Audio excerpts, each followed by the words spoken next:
Holanda es una de las selecciones más reconocidas a nivel mundial. Es una de las selecciones con mayores participaciones en la historia de la Copa del Mundo.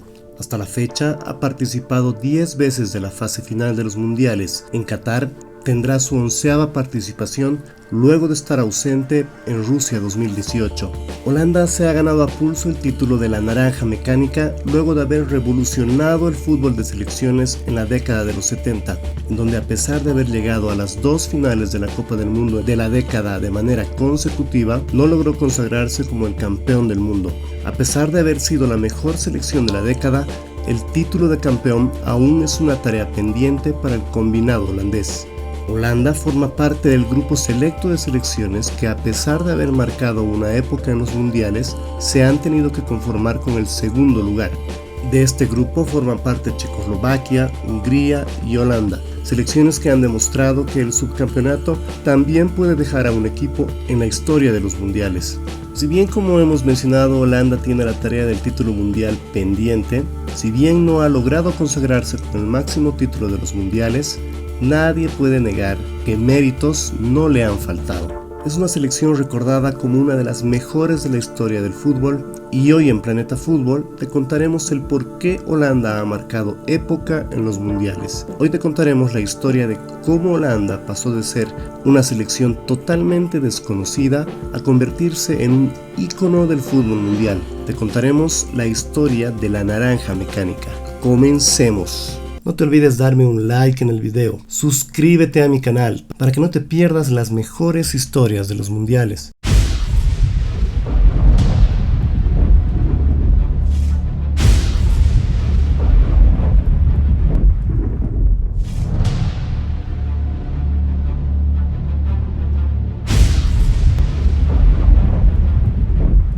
Como ya hemos mencionado, Holanda ha participado en 10 mundiales hasta la fecha, y 5 veces ha logrado quedar entre las mejores 4 selecciones del mundial. Es decir que Holanda es siempre una selección a tomar en cuenta cuando hablamos de un mundial. Una selección a la que las mayores selecciones del mundo le tienen respeto, pues saben que puede causar mucho daño. Participó en 3 finales de la Copa del Mundo, pero en ninguna de ellas ha logrado quedarse con el título mundial. Ha participado de los mundiales de 1934 y 1938, quedando eliminada en primera ronda en ambas citas mundialistas. A partir de ahí, no pudo clasificar a los 6 mundiales siguientes. Holanda no era una selección que aparezca en el mapa futbolístico mundial.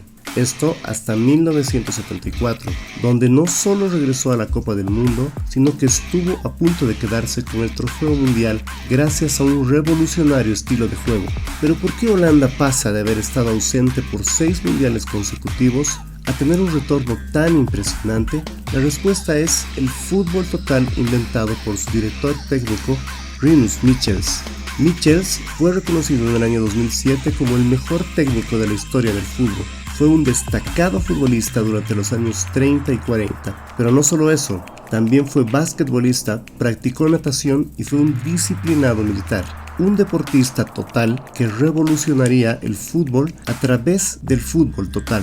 Michels diseñó una receta, una fórmula futbolística de lo que él consideraba la mejor manera de jugar al fútbol. Su receta incluyó la disciplina militar, la fuerza defensiva del básquetbol y la preparación física de la natación. Agregó también estrategia militar a su receta.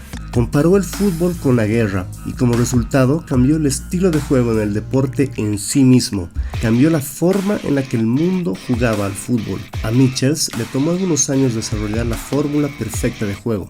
Aplicó por primera vez su idea en el Ajax de los años 60, equipo con el que consiguió poner a Holanda en el mapa futbolístico.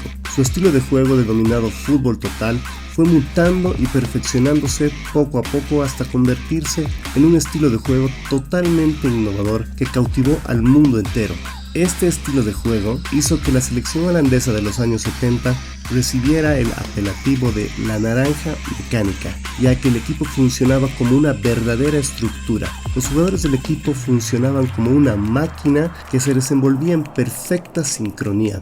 Carecían de posiciones fijas a pesar de que sí contaban con posiciones dentro del campo, pero estas variaban constantemente durante el juego. Una de sus figuras más importantes y quien tomó el timón dentro del campo de juego era Johan Cruyff, un jugador al que se lo podía ver jugando como último hombre, y pocos segundos después estaba liderando el ataque holandés. Cruyff hacía las veces de falso 9, algo que también es una característica innovadora del fútbol total de Rinus Michels. Para que el equipo funcione como una máquina compacta, existía una premisa: si un jugador abandonaba su posición, esta posición debía inmediatamente ser cubierta por otro jugador. De esta manera el equipo reducía los espacios y funcionaba como una verdadera máquina del fútbol.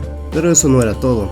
Esta nueva manera de concebir el juego incluía las 3 P's: posición, posesión y presión. Esto significaba que la defensa debía posicionarse cerca del mediocampo, lo que generaba que los espacios entre las líneas sean menores. Provocaba una cercanía entre los jugadores, lo que facilitaba no solo el cambio constante de posiciones, sino también utilizar el fuera de juego para ahogar el ataque rival. Todo esto sumado a un arquero que jugaba fuera de su área al estar la defensa bastante adelantada. Así, el fútbol total de Rinus Michels introdujo la trampa del fuera de juego y también el arquero líbero. Al estar las líneas tan cerca, era fácil crear triangulaciones constantes, donde cuando un jugador holandés se hacía con la posesión de la pelota, siempre tenía de 2 a 3 jugadores cerca, con los que combinar con pases cortos. La presión también era fundamental en el estilo de juego del fútbol total holandés. Así pues, cuando el equipo perdía el balón, era frecuente ver como de 5 a 6 jugadores de la naranja mecánica se lanzaban de forma veloz y agresiva en pro de recuperar la pelota. Un estilo de juego muy distinto al que se tenía en aquella época, y solo fue posible en base a una disciplina férrea y constante. Michels, como algunas de sus determinaciones en el entrenamiento de la naranja mecánica, prohibió desde el inicio, por ejemplo, las salidas de los jugadores, las bebidas, el tabaco, e implementó una rigurosa preparación física, pues para soportar aquel ritmo de juego era fundamental que los jugadores tengan una excelente preparación física, resistencia y juego en equipo. Estos aspectos no eran tan comunes antes del fútbol total de la naranja mecánica. No en vano, Michels comparó el fútbol con la guerra, pues la preparación física y mental y el estar dispuestos a sacrificarse por el equipo eran aspectos fundamentales. Michels dijo que el fútbol era como la guerra: si te portas demasiado bien, no ganas. No te olvides darme un like en el video, suscríbete a mi canal para que no te pierdas las mejores historias de los mundiales. Con este estilo de juego y las características mencionadas del fútbol total, Holanda estaba lista para brillar en Alemania 1974. Y así lo hizo. Estaba retornando a los mundiales después de 36 años de ausentismo. El fútbol total debutó en los mundiales el 15 de junio de 1974 ante la selección de Uruguay. Solo 7 minutos pasaron para la apertura del marcador en favor de la naranja mecánica. La selección charrúa estaba desconcertada ante el estilo de juego holandés. Durante el partido, Uruguay vio 3 tarjetas amarillas y una tarjeta roja, mientras que Holanda no vio ninguna tarjeta. Si bien el segundo gol holandés llegaría recién en el minuto 86, Holanda manejó todo el partido. Las figuras holandesas, Johan Neeskens, Johan Cruyff y Johnny Rep, empezaron a mostrar su calidad y a manejar el juego a través del fútbol total. Holanda terminaría la primera fase venciendo 4-1 a Bulgaria y con un empate a 0 ante la selección de Suecia. Así Holanda vencería el grupo C de la Copa del Mundo y clasificaría a la segunda fase. En la segunda fase formaría parte del grupo A junto a Argentina, Alemania del Este y la última campeona del mundo, la selección de Brasil. Frente a la selección argentina, Holanda brilló con todo su esplendor, derrotando al albiceleste en una noche lluviosa por 4-0. La disciplina y el uso de las 3 P's dejó sin reacción al combinado sudamericano, que sufrió esa noche una de sus peores derrotas en la historia de los mundiales.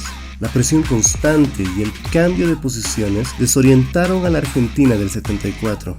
En el segundo partido del grupo, Holanda venció a Alemania del Este por 2-0 y finalmente vencería a la vigente campeona del mundo, a la selección de Brasil. En casi todos sus partidos, Holanda había abierto el marcador antes del minuto 10 de juego, lo que dejaba en evidencia su gran poderío en ataque, y esto sumado a que solamente había recibido un gol, el fútbol total mostraba también solidez defensiva. Definitivamente el fútbol total era una nueva manera de jugar al fútbol, y el mundo estaba quedando impactado ante tal muestra de estrategia futbolística. Al ganar el grupo grupo de la segunda fase, Holanda clasificó a la final de la Copa del Mundo del 74 y enfrentaría a la selección de Alemania Federal. Este fue el único partido que perdería Holanda en aquel mundial. Solamente la Alemania de Franz Beckenbauer pudo frenar a la naranja mecánica en el mundial del 74. Alemania también buscaba consagrarse por primera vez como campeona del mundo y lo hacía en su casa. La final del 74 comenzaría ganando a la naranja mecánica con un gol de penal que inteligentemente conseguiría Johan Cruyff y que fue cambiado por gol por Johan Neeskens a los 2 minutos de juego.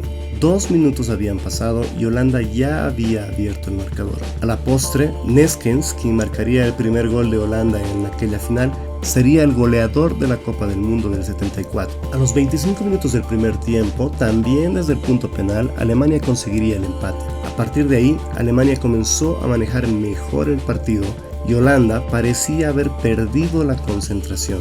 En el minuto 43 llegaba el segundo gol alemán, en los pies de Müller, quien a la postre se convertiría hasta ese momento en el máximo goleador en la historia de los mundiales. Para el mundial de 1978, la naranja mecánica tenía las esperanzas renovadas a pesar de no contar con sus principales figuras. Johan Cruyff había decidido no viajar a la Argentina y permanecer con su familia, pues unos meses antes había sufrido un intento de secuestro en su propia casa y no pensaba alejarse de su familia. Además de esto, el entrenador Rinus Michels fue reemplazado por Ernest Happel. A pesar de esas significativas modificaciones, el estilo de juego de Holanda no cambió. La naranja mecánica mantenía el fútbol total y estaba decidida a ganar el mundial. Para el mundial de 1978, la naranja mecánica debutaría con una goleada 3-0 ante Irán. Luego empataría 0-0 ante la selección incaica y caería derrotado por segunda vez en la historia de los mundiales, esta vez ante Escocia por 3-2. A pesar de esa dolorosa derrota, Holanda clasificaría a la segunda fase, donde formaría grupo junto a Austria, Alemania Federal e Italia. En el grupo, Holanda empató a 2 goles ante la selección de Alemania, con la que había perdido la final 4 años antes. También le ganó a Austria por 5-1 y derrotaría a la selección italiana por 2-1. Si bien Holanda no era la misma de 1974, intentaba mantener el estilo de juego, intentaba mantener el fútbol total y logró meterse nuevamente en la final de la Copa del Mundo. Nuevamente tendría que enfrentarse ante la selección local y trataría de consagrarse con su estilo de juego con un título mundial. Ya en la final, Argentina se puso adelante con un gol de su figura Mario Kempes y no fue sino hasta el minuto 82, casi al final del partido, que la naranja mecánica conseguiría el empate transitorio. El partido se iría a la largue y Argentina sepultaría las aspiraciones de la naranja mecánica con un gol de Kempes. Holanda había perdido 2 finales consecutivas y el fútbol total holandés no pudo llevar a Holanda al título. La naranja mecánica obtendría su primer título en la Eurocopa de 1988, donde se consagró campeona de Europa. Esta selección holandesa de los años 70, conocida como la naranja mecánica, marcó un antes y un después en el fútbol mundial. Con su innovador estilo de juego y a pesar de no haber logrado un título anterior, revolucionó de forma significativa la forma de jugar al fútbol. Algunos años más tarde, en Sudáfrica el año 2010, Holanda lograría llegar nuevamente a una final de la Copa del Mundo. Esta vez enfrentaría a la selección de España, a la selección en la que jugaban Andrés Iniesta y Xavi, una selección que anecdóticamente utilizaba el tiki-taka y varias otras características del fútbol total de la selección holandesa de los años 70. Irónicamente, Holanda perdería su tercera final ante el estilo de juego que inventaron ellos mismos entre los años 70 y 60. Este año en Qatar, Holanda vuelve luego de estar ausente para Rusia 2018. Cuenta con una nueva camada de jugadores brillantes y buscará protagonismo en la Copa del Mundo. No te olvides darme un like en el video, suscríbete a mi canal para que no te pierdas las mejores historias de los mundiales.